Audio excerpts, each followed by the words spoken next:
Hi hello and welcome back to మన passion. అఖండ 2 తాండవం వారం రోజుల క్రితం రిలీజ్ అవ్వాల్సిన సినిమా నేనైతే ఈసారి ప్రీమియర్ షోకి 10:30 షోకి బుక్ చేసుకున్నాను. 9:30 షోస్ లేట్ అయ్యాయని చెప్పి నేను వేరే రివ్యూస్ లో చూశాను.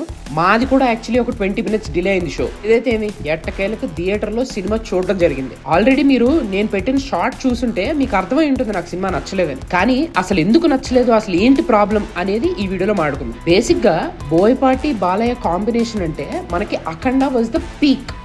ఇప్పుడు అంతకు మించి ఏదైనా చేయాలంటే లిటరల్లీ బాలయ్య బాబును సూపర్ మ్యాన్ చేసేయాలి. లైక్ ఒక సూపర్ పవర్ ఇచ్చేసి ఇంకా నేను కొడితే ఎవడో బతకడు అన్నట్టు చేసేయాలి. And he did that. ఇప్పుడు అలాంటి సూపర్ పవర్ వచ్చేసిన తర్వాత ఇంకా ఫైట్స్లో ఎమోషన్ ఏముంటుంది, లేదా ఫైట్స్లో మనల్ని అంతగా కూర్చోబెట్టే అంత గ్రిప్పింగ్గా ఏం చేయగలరు? నాకు అది బిగ్గెస్ట్ డ్రాబ్యాక్. అండ్ ఇంకొక విషయం బోయపాటి సినిమాలో మనం అబ్జర్వ్ చేస్తే ఫస్ట్ హాఫ్లో ఒక బాలయ్య ఉంటాడు, తనకు కొంచెం రోల్ ఉంటుంది అండ్ తను కొంచెం చేసే ఫైట్స్ ఉంటాయి, ఇవన్నీ ఉంటాయి. బట్ ఈ సినిమాకి వచ్చేసరికి అసలు ఫస్ట్ బాలయ్యకి రోలే లేదు మాస్టర్. ఏదో ఫస్ట్ హాఫ్లో ఒక ఫైట్ ఉంటుంది, ఒక సాంగ్ ఉంటుంది, దానికోసం బాలయ్య బాబుని తీసుకున్నారు సెకండ్ క్యారెక్టర్ అన్నట్టు ఉంటుంది. అది కూడా ఆ ఫైట్ మధ్యలో లెక్చర్లు ఏంటి మాస్టారు, తమిళ్ మాట్లాడతాడు, కన్నడ మాట్లాడతాడు, హిందీ మాట్లాడతాడు, ఏమన్నా అంటే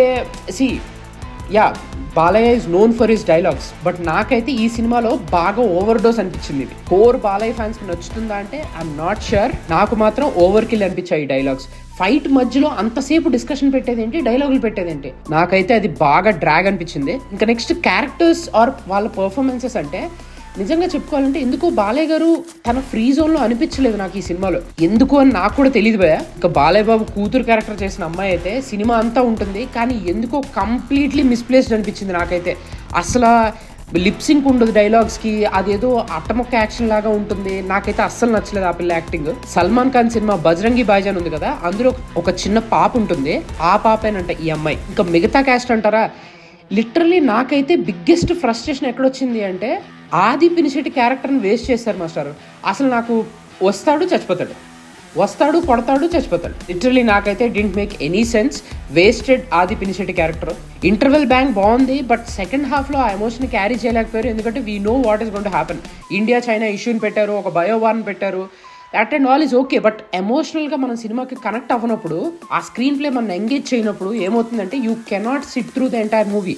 ఈ సినిమాకి అయితే నాకు అదే జరిగింది. హై మూమెంట్స్ లేవా అంటే సెకండ్ హాఫ్లో కొన్ని హై మూమెంట్స్ వస్తాయి, బట్ అవి టూ మచ్ ఓవర్ బోర్డ్ అయిపోయినాయి. నేను ఇందాక చెప్పినట్టుగా టూ మెనీ పవర్స్ ఇచ్చేసరికి యూ హ్యావ్ నథింగ్ మోర్.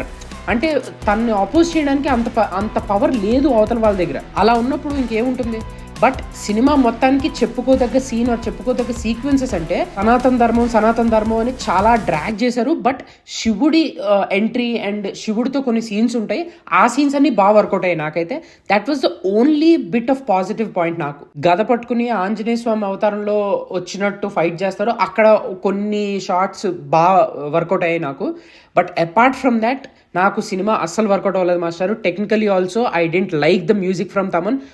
చాలా చాలా లౌడ్ ఉంది, but it didn't make sense. అంటే సినిమాకి యాడ్ చేయలేదు. అఖండాలో మనకు అదే బిగ్గెస్ట్ ప్లస్ అయింది మ్యూజిక్, ఎందుకంటే that was the first time and we didn't expect that good or that loud music from Thaman.